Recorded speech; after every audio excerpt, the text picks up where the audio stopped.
Hello friends, welcome back to your channel. This is Tmanna and the video is based on IBPS PO and SBA PO means descriptive. Okay, and अगर हम बात करते हैं descriptive paper की, बहुत main role play करता है exam के पॉइंट ऑफ व्यू से, क्योंकि ये अच्छा खासा एक होता है ना कि मार्क्स का पार्ट रखता है। अब अगर बात करते हो IBPS PO में, लेटर ऐसे दो चीज़ें होती हैं। लेटर आपको 150 वर्ड्स अराउंड लिखना होता है और ऐसे आपको 250 वर्ड अराउंड लिखना होता है। Okay, I will not take your much time. मैं वीडियो को बहुत ज़्यादा लंबा नहीं खींचूंगी, मेन पॉइंट्स पे फटाफट बात कर लेते हैं। IBPS PO आपका 25 मार्क्स का रहता है डिस्क्रिप्टिव, और SBA PO में डिस्क्रिप्टिव 50 मार्क्स का रहता है। SBA PO में बहुत इंग्लिश मायने रखती है, 90 मार्क्स की सिर्फ और सिर्फ इंग्लिश होती है। ओके, मतलब डिस्क्रिप्टिव 50 मार्क्स, 40 मार्क्स इंग्लिश का। तो 30 मिनट्स आपको दोनों में मिलता है, बाकी आपके लिए सेम है, मार्क्स अलग अलग है, बस ये ध्यान रखो। ओके, वही लेटर एंड ऐसे आपको लिखना होता है। इसमें लेटर 10 मार्क्स का, ऐसे 15 मार्क्स के। SBA PO में लेटर 20 मार्क्स का, ऐसे 30 मार्क्स का होता है।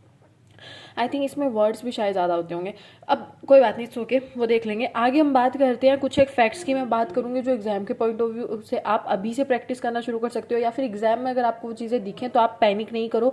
अब बात करते हैं कि क्या क्या चीज़ें जो आपको पॉइंट माइंड में रखनी है। फर्स्ट तो यही कि फॉर्मेट, ओके, मोस्ट इंपॉर्टेंट होता है फॉर्मेट। फॉर्मेट में आपको गलती नहीं करनी है, मेनली स्पेशली अगर मैं बात करती हूँ इन लेटर। ऐसे में तो चल जाता है, ऐसे में क्या फॉर्मेट होता है, कुछ भी फॉर्मेट नहीं होता है, बस आपको पैराग्राफ्स में कुछ एक चीज़ें लिखनी होती हैं। लेकिन लेटर में जो है वो फॉर्मेट बहुत मायने रखता है। लाइक कहाँ पर आपका कॉमा लगेगा, कहाँ फुल स्टॉप लगेगा, कहाँ कॉमा नहीं लगेगा किस लाइन में।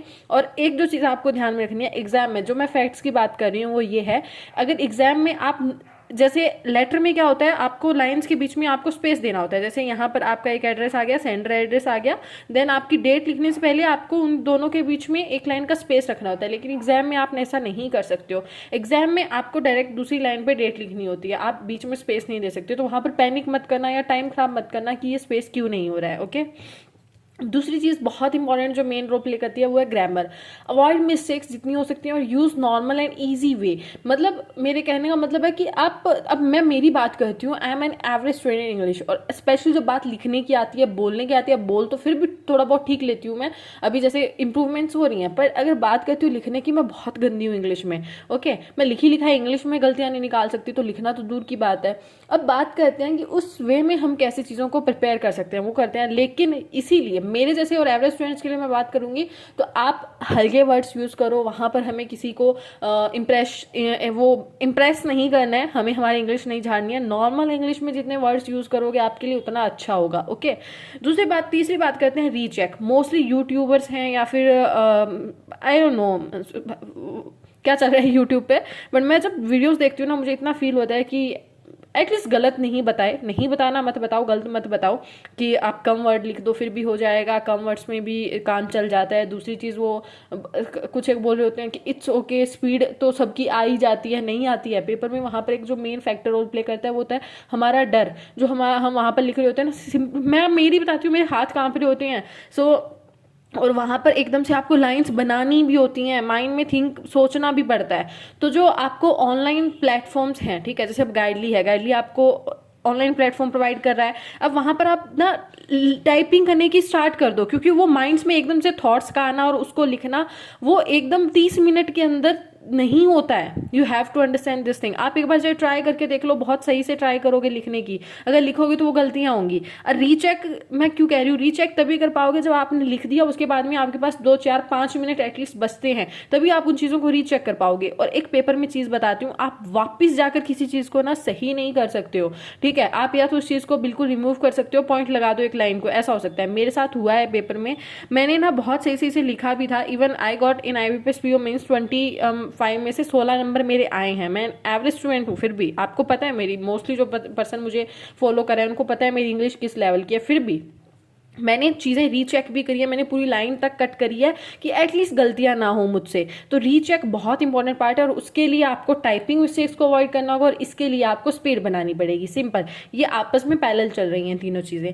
उसके बाद में फोर्थ एक बात करती हूँ मैं, फिक्स लाइन्स की। आप इसके लिए ना अमीशा बंसल मैम है, उनकी बुक है, जो अगर बुक कोई पर्सन अफोर्ड नहीं कर पा रहा है या जो भी है, it's okay, I will provide you these lines on my Telegram, आप जाकर वहाँ देख लेना। तो एडिटर, फ्रेंड और एरिया, इस टाइप के जो लेटर्स होते हैं उनकी फिक्स लाइन्स तो आसानी से मिल जाती हैं। Even I will share with you all also, okay, जो उसके बेस पर है। बाकी एक बार आप जाके निमिषा बंसल मैम का चैनल पे भी चेक करोगे डाल के यूट्यूब पे, तब भी आपको मिल ही जाएगा वो फिक्स लाइन्स का जो पैटर्न रहता है, कैसे आप यूज़ कर सकते हो। और एक चीज़, जब आप बार बार लिखोगे ना किसी चीज़ को और बार बार कोई चीज़ पढ़ोगे, आप जैसे मैं निमिषा बंसल मैम की बुक की बात कर रही हूँ, वो वाली बुक में से अगर आप पढ़ना शुरू करोगे आपको पता लगेगा कि ओके ये वाली लाइन हर किसी में यूज़ हो सकती है, तो वो वाली लाइन्स अपने आप निकलने लग जाएगी। लेकिन वही बात है ना, एक आधे ऐसे या एक आधे लेटर से नहीं निकलेगी। जब आप एटलीस्ट 15-20 पढ़ लोगे तब आपको रियलाइज़ होगा चीज़ों का। तो उसके लिए आपको चीज़ें पढ़नी भी बहुत ज़रूरी हैं।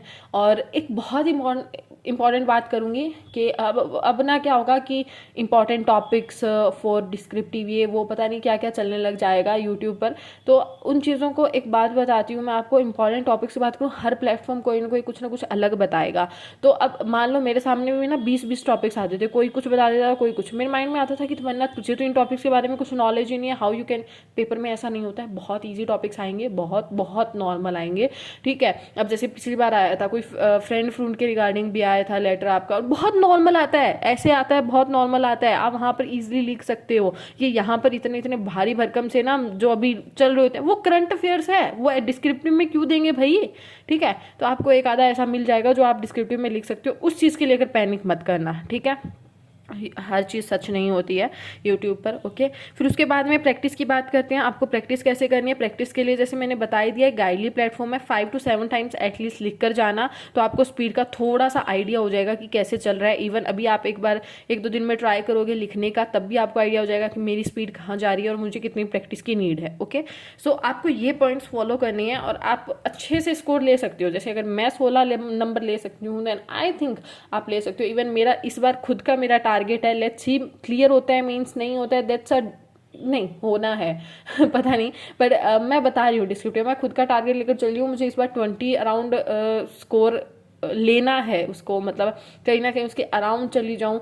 लेट्स सी क्या रहता है, okay. So this is all about the descriptive. Other than this if you have any doubt then comment below. And please ये लाइन्स मैं आपके साथ शेयर कर लूँगी टेलीग्राम में, तमन्ना चौधरी, अदरवाइज मैं लिंक प्रोवाइड कर दूंगी टेलीग्राम का, आप वहाँ भी जाके कर सकते हो। और इस प्लेटफॉर्म का भी ये स्टूडेंट्स का आता है डाउट कि कहाँ है कहाँ नहीं है, इसका भी मैं आपके साथ लिंक शेयर कर दूंगी, तो आप वहाँ पर जाकर डायरेक्ट कर सकते हो, ओके। फ्री वाला एक बार लगा के देख लेना, ओके। सो और एक जो फैक्ट एक आता है कि आपको पहले ऐसे लिखना है या लेटर लिखना है, आप आराम से स्विच कर सकते हो, कोई प्रॉब्लम नहीं है। आधे घंटे का टाइम मिलेगा, लेटर आधा लिख के आधा लेटर लिख लो, ऐसे लिख दो, फिर आधा ऐसे लिख के आधा लेटर, कैसे भी करो, कोई टेंशन नहीं है, ओके। बस आप और सेव वाला कोई सेव का भी टेंशन नहीं होता है, सेव ऐसे कर लेना। पर कुछ एक बच्चे बाद में आके पूछते हैं हमने सेव नहीं किया, क्या वो गिना जाएगा? नहीं, अरे नहीं, वो ऑटोमेटिकली सेव हो जाता है, डोंट वरी अबाउट दैट, ये चीज़ ध्यान रखना। और एक फैक्ट जो पेपर में आपको से फील होगा वो ये होगा, जैसे प्लेटफॉर्म है, प्लेटफॉर्म पे मेरा यहाँ पर कर्सर है बिल्कुल, तो मैं अगर गैप दे दूंगी ना, तो फिर उसको अगर एंटर करूंगी तो वो अगली लाइन पे नहीं आएगा, इस चीज़ को ध्यान रखना। तो प्लेटफॉर्म के जस्ट बाद में मुझे गैप बिना दिए ही उसको एंटर करना है, तब वो अगली लाइन पे स्विच करेगा। तो ये चीज़ में भी आपको पैनिक कर सकती है, तो इस चीज़ को आपको प्रैक्टिस करके जाना है। जैसे गाइडली है, अब मैंने यहाँ पर मान लो गाइडली लिखा, ये गाइडली लिखा, अब मेरा कर्सर यहाँ पर है, अब मैं इसको स्पेस दे के आगे करना चाहूंगी तो वो नहीं होगा। आदत होती है अपनी स्पेस देना, फटाफट आदत है, 90% स्टूडेंट्स की पक्का होगी, आप चाहे लिख के देख लेना। तो गाइडली से आपको डायरेक्ट यहाँ पर एंटर करना है, तब आप नेक्स्ट लाइन पर मूव कर पाओगे। ये एक फैक्ट है पेपर में जो आपको ध्यान में रखना है। बस ये था ऑल ओवर डिस्क्रिप्टिव के रिगार्डिंग, इसके अलावा आपको कुछ भी चीज़ प्रिपेयर करने की नीड नहीं है। So thank you so much guys, and other than this if you have any doubt comment below, will try best कि आपको रिप्लाई करूँ। Thank you.